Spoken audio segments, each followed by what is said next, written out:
예, 도도맘과 스캔들로 주목을 받아온 강용석 변호사요. 이번엔 억대 소송의 주인공이 됐는데요. 바로 고소한 강 변호사에게 억대 소송을 제기한 사람, 박원순 서울시장입니다. 허위 사실에 의해서 아들의 병역 비리 의혹을 계속 유포하고 있기 때문이라는 건데, 자, 그동안 강용석 변호사가 박 시장 아들 병역 의료 비리를 계속 제기해왔죠. 근데 이번에 박원순 시장 측에서 처음 소송을 제기한 게 뭐라고 보세요, 이 교수님?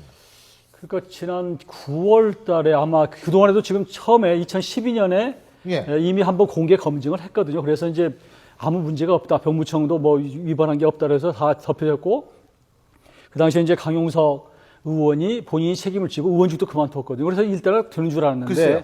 그 이후에 의사들 몇 분들이 그 당시에 제출했던 그 공개 검증했던 그 MRI나 여러 가지 자료들이 이게 의심스럽다. 그래서 그 부분을 다시 제기하는 바람에 법적으로 지금 사법적으로 계속 재판을 하고 있는 거거든요. 근데 그런 상황에서 그 변호를 강용석 의원이 최근에 맡은 것 같아요. 그러면서 이제 본인이 이번엔 이길 수 있다 그러면서 자꾸 이 부분을 제기를 하니까 박원순 시장 쪽에서 그러면 다시 강용석 씨에게 이제 여러 가지 명예훼손이나 손해배상 이런 제기를 하게 된 것이죠. 일단은 이제 여러 가지 이유가 있겠지만 가장 중요한 거는 최근에 많은 루머에 좀 휩싸이고 있습니다. 그렇죠. 박원순 시장이. 그게 좀 공경에 처해 있고, 문제는 이제 이 산을 한 번은 넘었긴 넘어야 되는데 언제 제기를 하고 누구를 대상으로 제기를 하냐 고민을 많이 했을 겁니다. 시점이 지금 너무 위기에 몰리다 보니까 한 번은 해야 되는데, 가장 극단에 서 있는 사람한테 제기했다고 봤을 때 지금 교수님이 말씀하셨지만 강용석 변호사가 2012년도 그 공직선거법 위반 그 사건에 방송 하차하자마자 변호인을 하고 있습니다. 또 2012년도에 본인이 제기를 했다가 의원직 사퇴하겠다고 얘기까지 했었고요. 극단적으로 말했을 때는 이 의문 제기에 가장 극단에 서 있는 사람이 강용석 변호사로 생각한 것 같아요. 그러다 보니까 이 시점에 법적인 조치, 민사소송, 형사소송 강용석 변호사한테 제기한 걸로 보입니다. 그런데 강용석 변호사는 저는 이제 웃고 있을 것 같아요. 왜냐하면 지금 도도맘과의 사건, 이슈를 덮는다. 네, 이슈를 덮는데, 게다가 본인이 뭐라 그랬냐면은 나는 이제 이런 불륜 얘기하고 싶지 않고 국정화 얘기나 정치 얘기가 하고 싶다 이렇게 얘기를 했는데, 박원순 시장이 딱 맞춰서 어떻게 보면 고소를 해준 거나 마찬가지가 됐거든요. 장기적으로 보면 좀 강 변호사에게 좋지 않을 수도 있지만 어쨌든 지금은 도도맘 사건을 좀 논란을 종식시킬 수 있는 새로운 이슈라는 점에서 강용석 변호사는 정치 얘기를 하고 싶은 찰나였기 때문에 더 잘 됐다고 생각할 것 같습니다. 근데 저라도요, 시기를 선택한다면 이 시기에 하겠습니다. 제가 박원순 시장이라고 하더라도. 보십시오. 지금 박원순 시장의 아버지 관련돼서 SNS에서 뭐 나오죠. 루머가 또 박 시장 본인에 대한 거 나오죠. 그다음에 박 시장 그 아내에 대해서 나오죠. 아들 거는 기존에 있어 왔죠.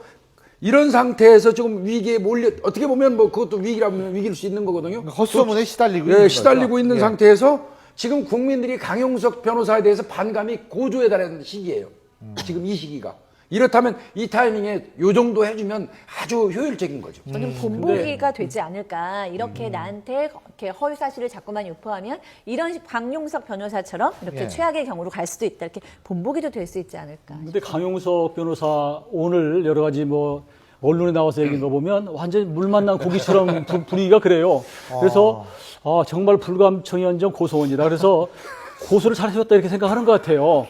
본인은 지난번에 도도맘이가 가지고 굉장히 지금 국민으로부터 이게 비판을 많이 받고 있는데 이게 오히려 정치적 제기를 모색할 수 있는 그런 계기가 된다고 하는 나름대로 확신을 갖고 있는 것 같고, 어느 방송에 나와서 본인이 아직 통장 그 사부를 갖고 나와서 1억 100억 찍힌 거. 그래서 지금 주신 씨가 들어와서 언제든지 다시 문제 없다 그러면 본인이 1억 100원 주겠다 이렇게까지 얘기하는 거 보면은 본인은 이번 계기를 잡아서 오히려 정치적으로 재기를 모색하는 그런 분위기로 가고 있는 것 같아요. 지금 이 교수님이 1억 100원. 네. 1억 100원입니다. 지금 박원순 시장이 고소한 형사고소, 허위사실 유포에 의한 명예훼손으로 형사고소를 하고 민사로 1억 100원을 고소했어요. 1억 100원. 왜 100원이에요? 이랬습니다. 2천만 원, 소가가 2천만 원까지 2천만 원 밑으로는 소액 사건이고요.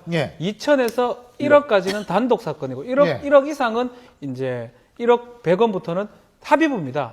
그래서 이제 1억 100원을 했는 건데, 그래서 합의부한테 세 사람이 있는 부장판사급한테 재판을 받기 위해서 한 걸로 보이는데 예. 그래서 저희가 기술적으로 2천만 100원을 한다든지 1억 100원 하는데 이건 2월달 이전에 기준입니다. 지금 2억을 바뀌었어요? 올렸습니다.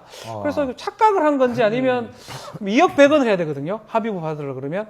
근데 1억 100원을 한 게 착각을 했는 걸 수도 있고요. 아니면 그냥 기술적으로 항상 1억 100원 하다 보니까 100원 한 건지 그건 정확히 모르겠지만 합의부 받을 수는 없는 사건이고 지금 단독 재판을 받아야 될 그런 아니 사건입니다. 근데 1억에서 2억까지는요 단독심이지만 부장판사가 하도록 돼 있어요.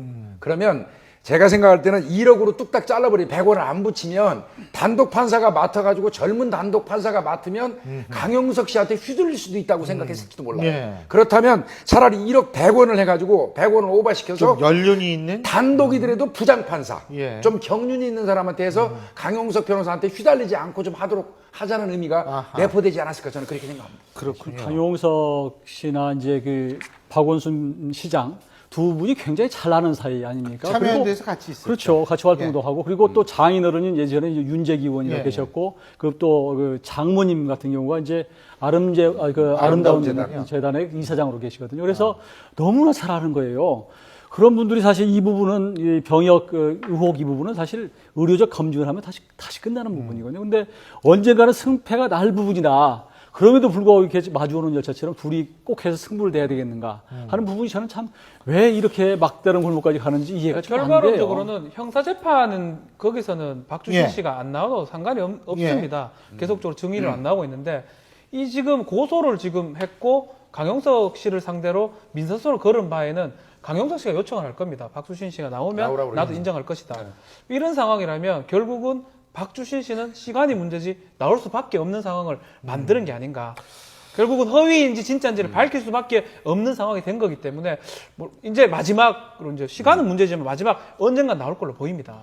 근데 사람들이요 고소왕이 고소당했다는 측면에서 굉장히 관심을 갖고 있는 거는 사실입니다.